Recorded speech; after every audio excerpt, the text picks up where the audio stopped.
Le journal de l'écho avec Jean-Rémy Baudot. Bonsoir Jean-Rémy. Bonsoir. À la une, Sony qui tente de rassurer des joueurs après l'affaire du piratage de sa plateforme PlayStation. Oui, ça fait 2 semaines que de nombreux joueurs de jeux vidéo sont fébriles, inquiets. La plateforme interactive PlayStation qui permet de jouer en réseau depuis sa console avec des joueurs du monde entier, eh bien, elle a été piratée. C'était il y a 2 semaines. C'est un piratage qui met en péril les données personnelles et bancaires de plus de 100 millions d'inscrits dans le monde.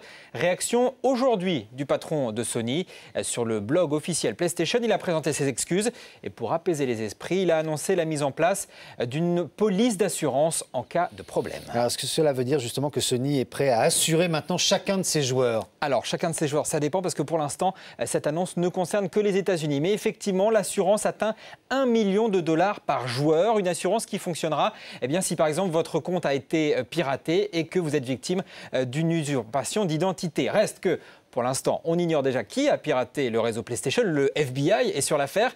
Mais le plus étonnant, quand on regarde un petit peu les commentaires sur ce fameux blog PlayStation, on sent que l'inquiétude des joueurs, elle n'est pas tellement sur les données personnelles, elle est plutôt sur la date où ils pourront à nouveau jouer tous en réseau. On voit que chacun a ses petits problèmes. On passe maintenant à l'écho en bref. Et on reste aux États-Unis avec cette surprise du côté de l'emploi américain. Les chiffres des embauches sont meilleurs que prévu. 244 000 emplois ont été créés au mois d'avril. En revanche, le taux de chômage, lui, remonte. Il atteint 9% de la population active. Mais ces chiffres, globalement, rassurent les investisseurs. On voit notamment du côté de la distribution qu'il y a des créations de postes qui sont plutôt importantes. Et ça montre quoi? Ça montre que les commerçants ont confiance. Ça veut dire qu'ils estiment que les consommateurs américains vont continuer à dépenser en magasin.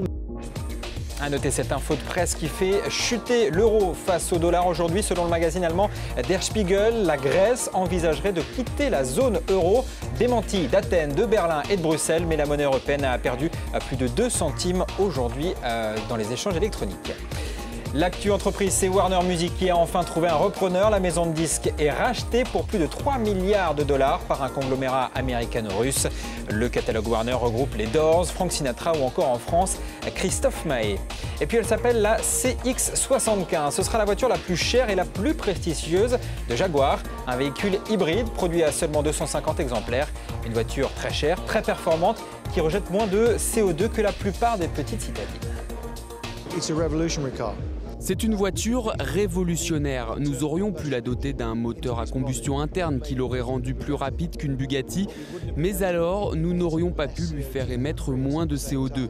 Dans cette configuration, c'est possible. Elle a la vitesse des voitures les plus rapides du monde, moins de 3 secondes pour atteindre les 100 km/h. Et elle produit moins de 99 grammes de CO2 par kilomètre. 99 grammes.